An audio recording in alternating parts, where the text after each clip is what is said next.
Okay, now we're just going to really have a chat because I don't think you can summarise people's experiences in singular questions. So maybe we should just kind of take it in turns. I feel like a primary school teacher, sorry. And just maybe share about how periods have been involved, in your journey as an athlete, whether that be training or competing or neither. I feel like everyone has really different scenarios. Michelle, do you want to start first? Sure.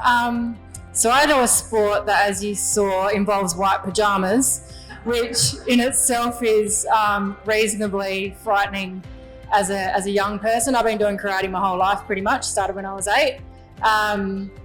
So yeah, I guess, as I sort of said in the video, I think I was the first person to be interviewed and I was like, oh my goodness, that question just, because I am kind of someone that just gets on with life, but it has always been there, and it's been something that, because I'm almost retired now, the conversation has really changed. So it's been something that when I was a 13-year-old athlete, when I first got my period, there was literally no one to talk to. And then as the female athlete on the team, the token female, because I'm also in a male-dominated sport, wearing white pajamas, the only person probably on the team getting their period. But whenever girls came on, it was like, oh, that's a Michelle thing. Go talk to her. I can't talk about it. But that has definitely changed over the last few years, which is probably the last decade. It's good to see. Yeah, nice. Izzy? Yeah, so as a runner, I think it's interesting.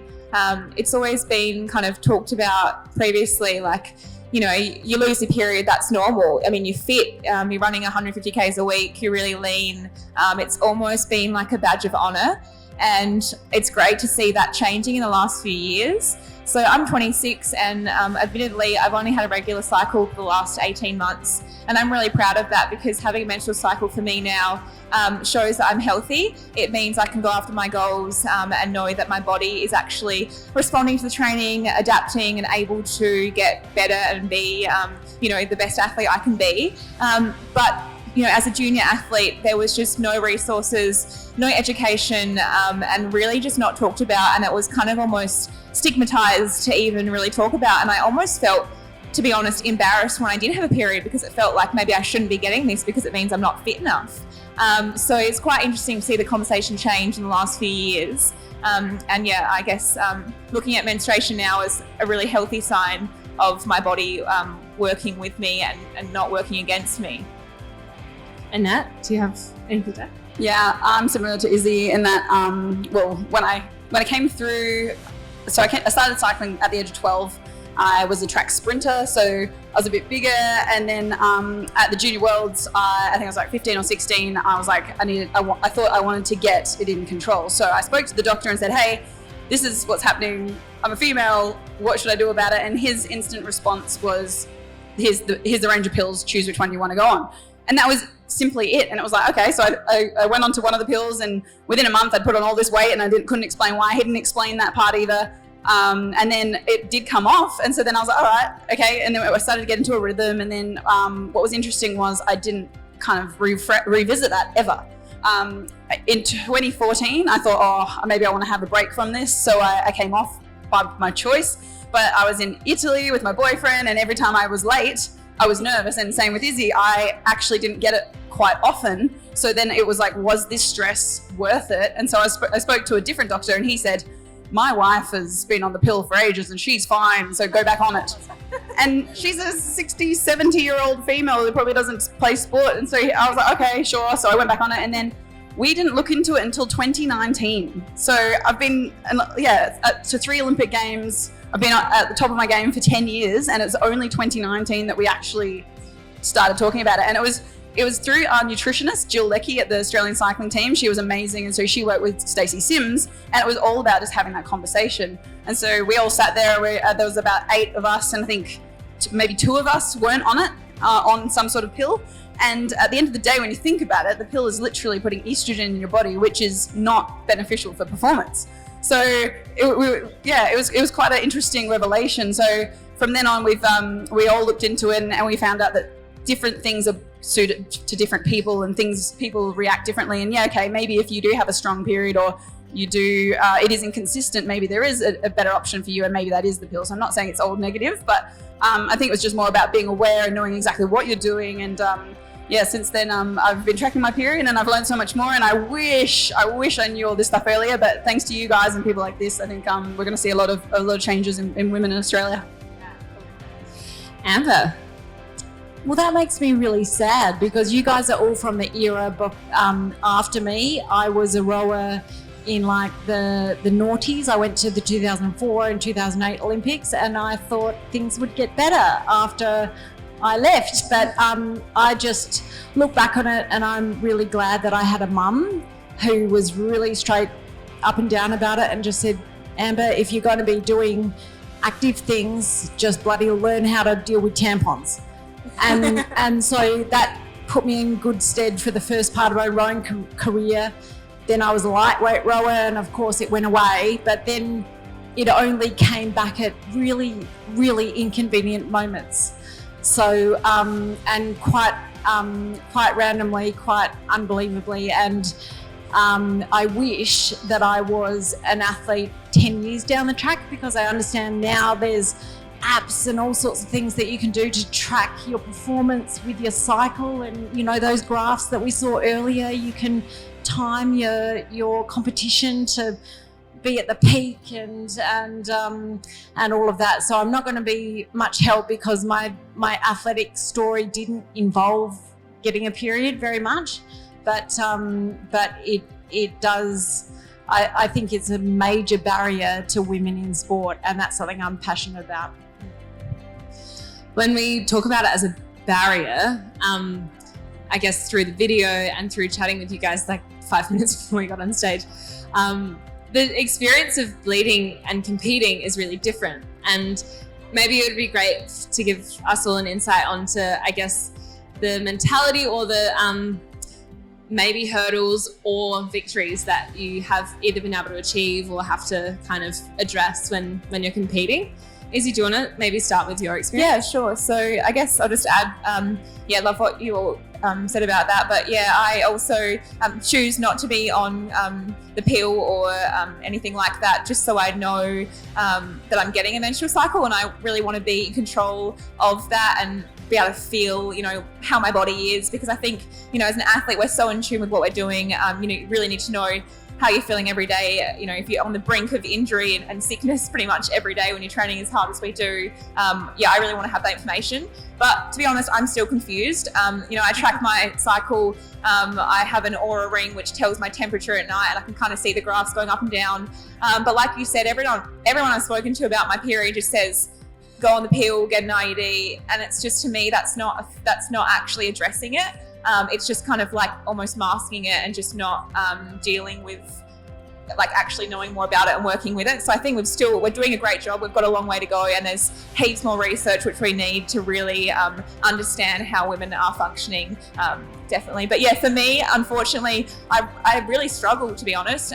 When I was contacted about this event to be a speaker, I just come off a race, and I'd had a really bad race because I was in my luteal phase, and I was feeling really achy and crampy and not recovered and irritable, and I ran probably like a minute slower than I should have over 10K, which, you know, was not a good result for me. So I'm still trying to figure out how to run well on my cycle, but it's a trade-off, I guess, for me about having a cycle and being healthy. But I can definitely feel, for me, I've got about a 40-day cycle after tracking on the apps, and I can see that in that week leading into a period, I'm really struggling. And if I've got a really important race that week, there's just not much I can do about it but, rally for it and try and get it done regardless. But it does make it a lot harder. And then suddenly, the next week you flip the switch and it's like, oh, I'm Superwoman, I can do anything.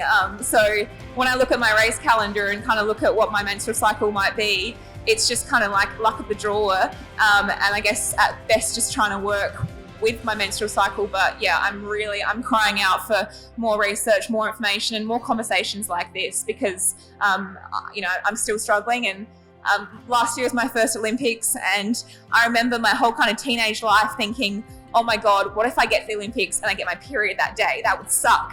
And as it turned out, it wasn't the Olympics, but it was the week I had to qualify. I was due for my period. I had just flown overseas.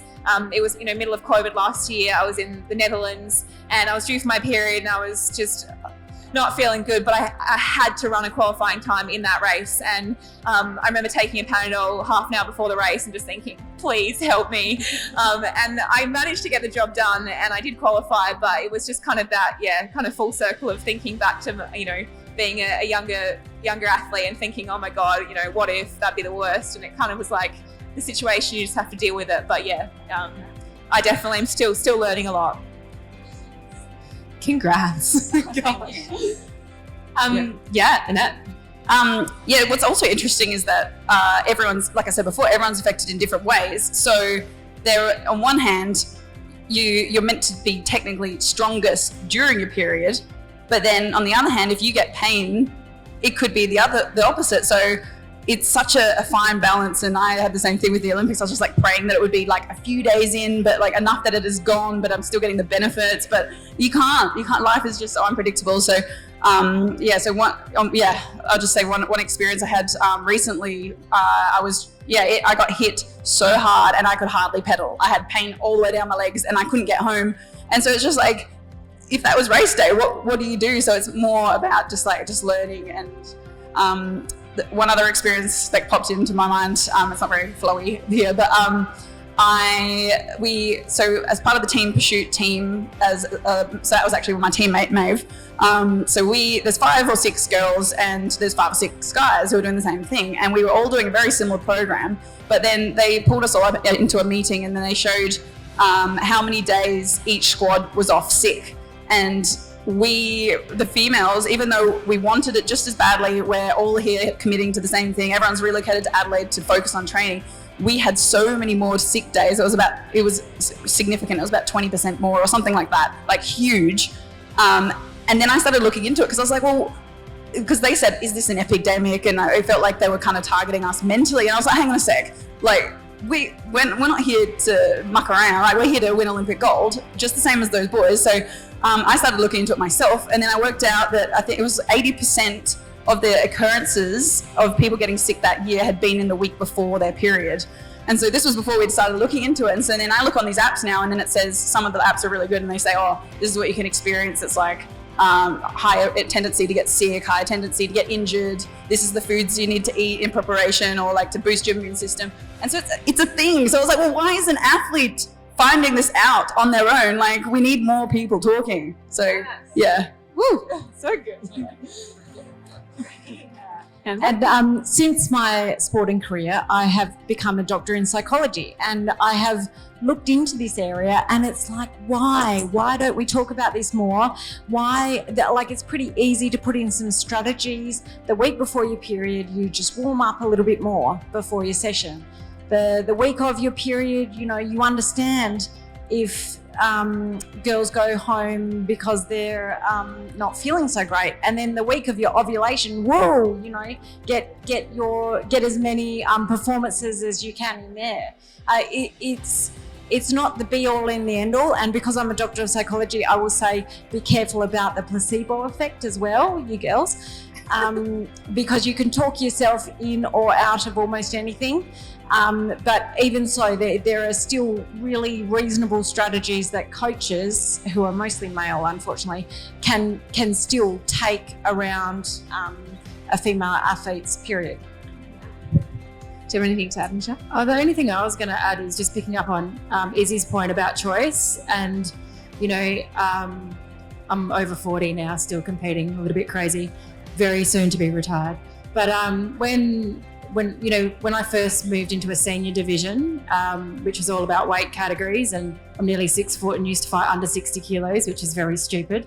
I'm a dietitian by trade, very silly. But the conversation that I had with a coach at a very important event, which was qualifying for a World Cup, and I happened to get my period and I was 3 kilos heavier than what I normally would be. He was like, well, you should be on the pill. And I was like, but I don't want to be on the pill. Like, I understand that that's a way of managing it, but I think also having the ability to have the choice is really important. And I, probably similar to Izzy, went through a long period where I didn't have a cycle, to the point that when I fell pregnant, I wasn't really sure if I was pregnant, or, the doctor said to me, how long's it been? I was like, it's been a very long time. Like, I've stopped competing, but I actually don't know where I am turned out I had twins. That was also very exciting. But anyway, another very good reason to, be able to track those things. But I think the choice is the part that, as Amber said, coaches are still predominantly male, and it will take some time for that to change as all of us transfer into coaching roles. But the choice is really important, I think. Great. Such good insight. Apart from conversation and research, what else needs to be put into place to make sure that our athletes are looked after and their cycles are just not something that's brushed aside and something discussed? Any practical or specific, conversations, people? Well, I think it's just, education, especially in coaches. I am also coaching at the moment recreation runners or semi-elite runners, and I love to have conversations with my female athletes.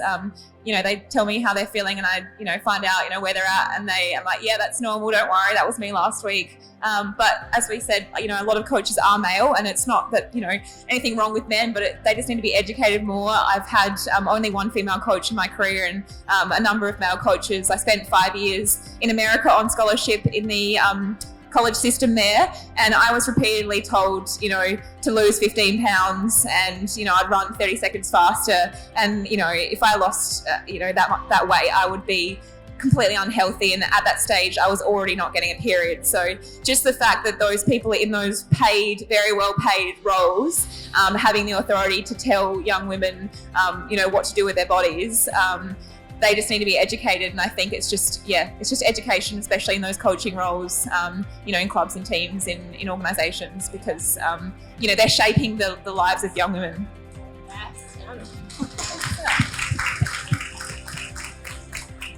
I don't really have a lot to add, but I do like the idea of putting things up on the back of bathrooms, going to schools, doing the same thing. Just because if you'd told me, I had two brothers growing up, and my mum tried to talk to me about periods, and I'd just be a little bit just keep going, but pretend that I wasn't interested. So it's just get it out there, just tell everybody, tell these youngsters coming through, because they do want to know, and they will want to know.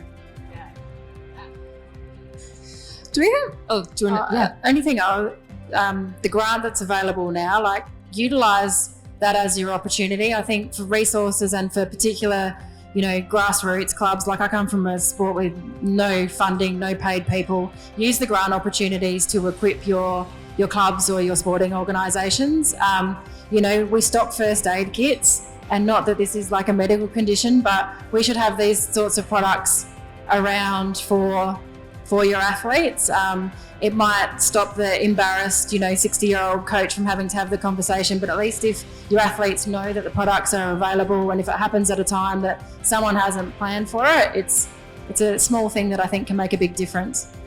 Definitely. I remember in America in college, and the bathrooms there, it was $2 to get a tampon. It's well, I don't have a $2 coin on me when I'm getting my period, before a session. So having those resources available is just, an incredible thing.